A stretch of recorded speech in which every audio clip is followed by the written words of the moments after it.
Boa noite. Vamos relembrar o nosso dia de hoje com muita alegria, com muito entusiasmo, porque hoje nós tivemos mais uma vez dentro da cidade velha de Jerusalém, revivendo momentos maravilhosos que estão no Evangelho.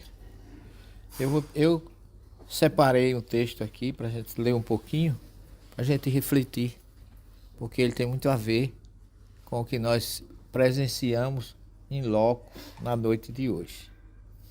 Depois disso, está em João capítulo 5, versículo de 1 em diante. Depois disso, por ocasião de uma festa dos judeus, Jesus subiu a Jerusalém. Existe em Jerusalém, junto à porta das ovelhas, uma piscina que em hebraico se chama Betesda, com 5 pórticos. Sob esses pórticos, deitados pelo chão, numerosos doentes, cegos, coxos e paralíticos ficavam esperando o borbulhar da água. E o versículo 4 explica por que o borbulhar. Porque o anjo do Senhor descia de vez em quando à piscina e agitava a água. O primeiro então que aí entrasse, depois que a água for agitada, ficava curado, qualquer que fosse a doença. Encontrava-se aí um homem doente que havia 38 anos, que ele era paralítico, vivia numa cama, e Jesus, vendo-o deitado e sabendo que estava assim já há muito tempo, perguntou-lhe: Você quer ficar curado? O respondeu o enfermo: Senhor, não tenho quem me leve na piscina quando a água é agitada. Ao chegar, outro já desceu antes de mim. Disse Jesus: Levanta-te, toma o teu leito e anda. Imediatamente o homem ficou curado, tomou o seu leito e se pôs a andar. Ora, esse era dia de sábado. Então eu quero situar o local em que estivemos hoje, para a gente tirar algumas conclusões da conduta desse homem, da conduta de Jesus, da forma como João narra, que é uma forma... João, embora seja um evangelista muito espiritualizado, mas como bom judeu, ele acaba sendo auxiliando até o estudo da arqueologia. Porque a porta que nós fizemos hoje, essa porta das ovelhas, que chegava, dava acesso à piscina de Betesda, era onde os judeus preparavam as ovelhas, lavavam, davam banho, preparavam para o sacrifício no templo. Essa porta ela ficava praticamente fora do templo.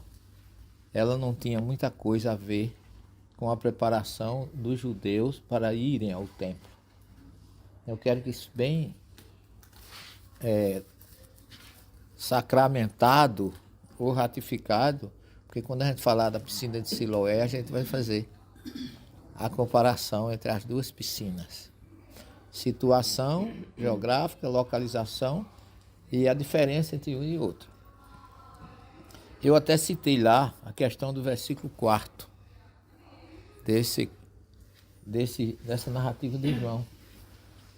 Porque o anjo do Senhor descia de vez em quando à piscina e agitava a água. O primeiro que aí entrasse, depois que a água for agitada, ficava curado, qualquer que fosse a enfermidade. Ora, Jesus foi ali, ele sabia disso. Ali existia um templo pagão, o templo de Asclépio, como vocês viram, quem já chegou na Turquia.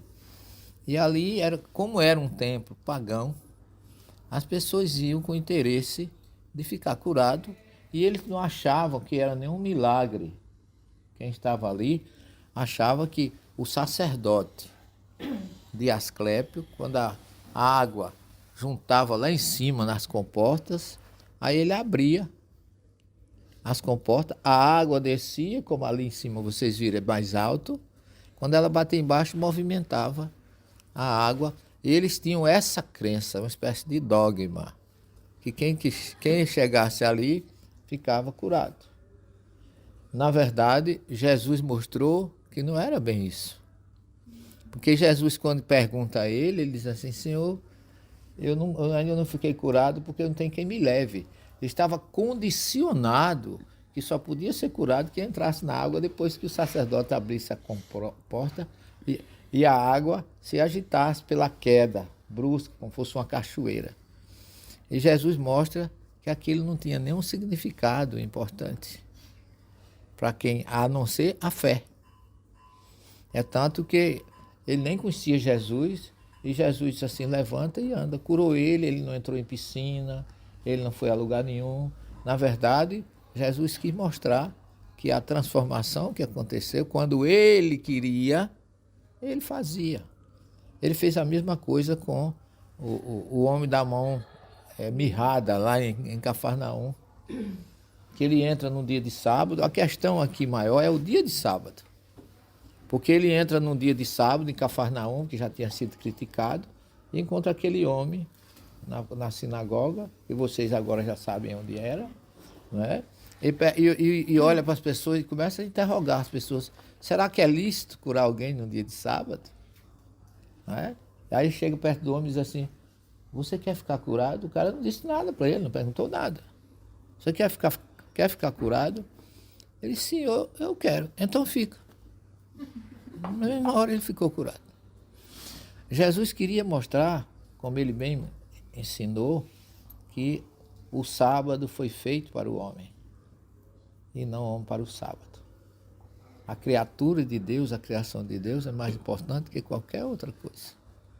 Aqui foi a mesma coisa. Veja que ele diz: isto aconteceu, olha como João coloca, isto aconteceu num dia de sábado, para frisar que era um dia que ninguém podia fazer nada, segundo os judeus. Jesus mandou ele levantar.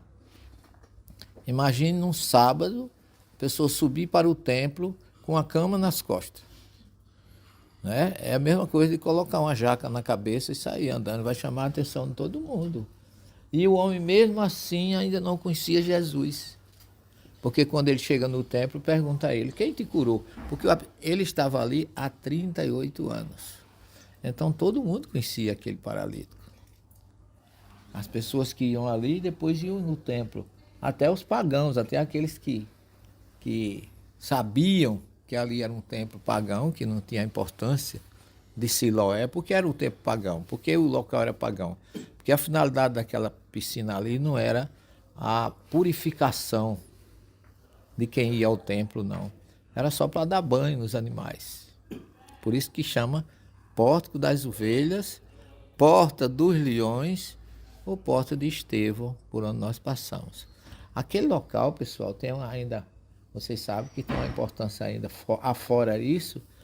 Quem não vem aqui, quem não observa o local e não conhece o local, não sabe que Jesus fez aquilo de frente da casa dos avós dele.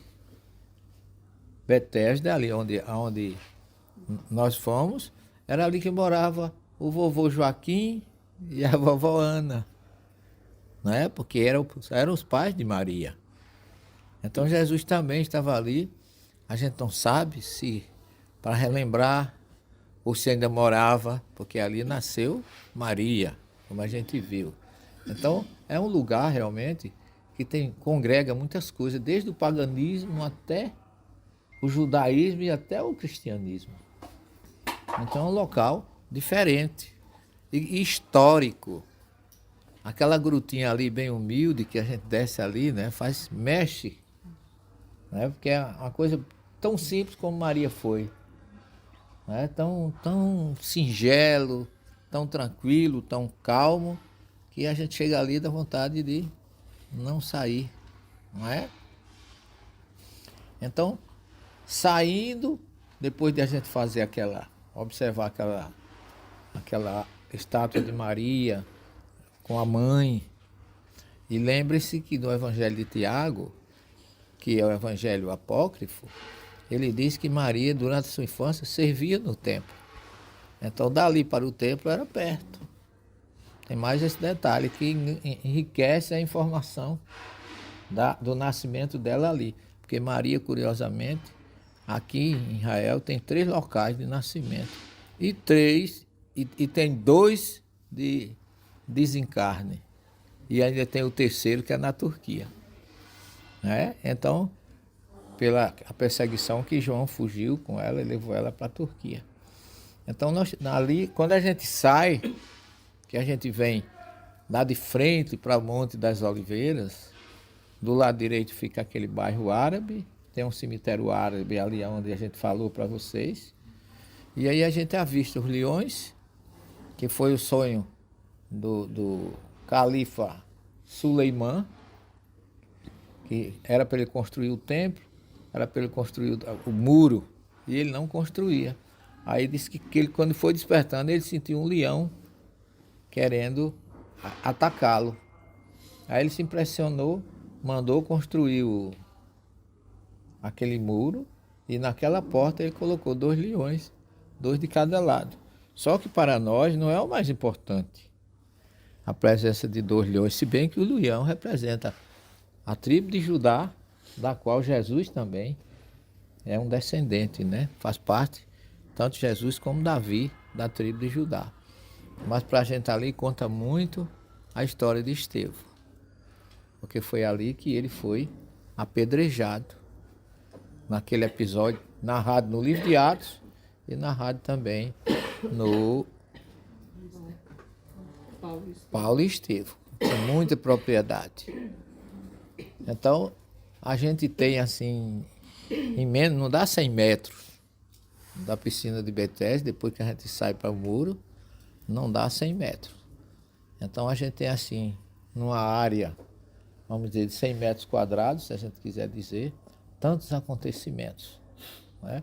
E quando João fala de 5 pórticos no seu evangelho, as escavações confirmaram que era ali. A arqueologia encontrou esses 5 pórticos, essas colunas.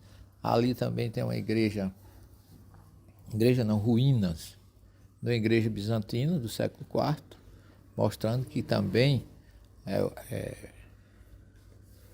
Helena, mãe de Constantino, se interessou por aquele lugar. Ali, em todos os locais que ela marcou, nós encontramos igrejas.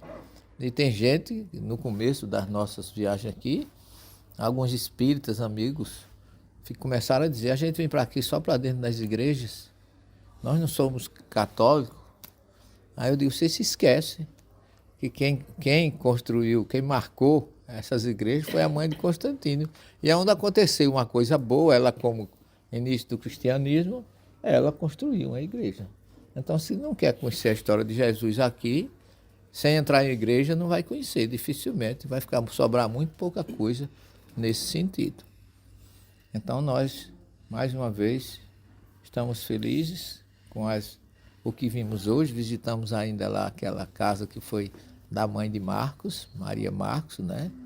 Marcando muito bem a sua presença entre nós, historicamente.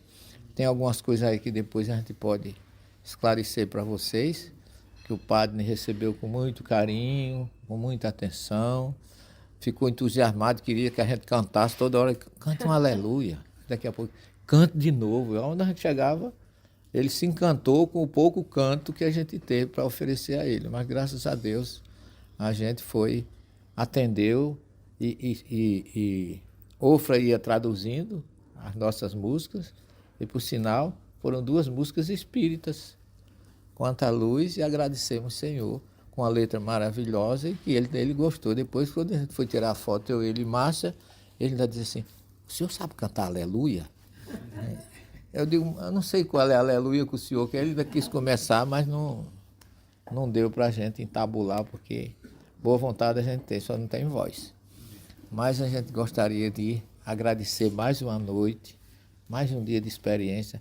A gente cansa o físico, mas o espírito não dorme. Né? Então a gente tem que estar firme para assimilar essas lembranças, pessoal. Daqui uma semana já passou, e a gente vai ficar realmente com isso guardado, como Maria com relação a Jesus, nas nossas mentes e nos nossos corações.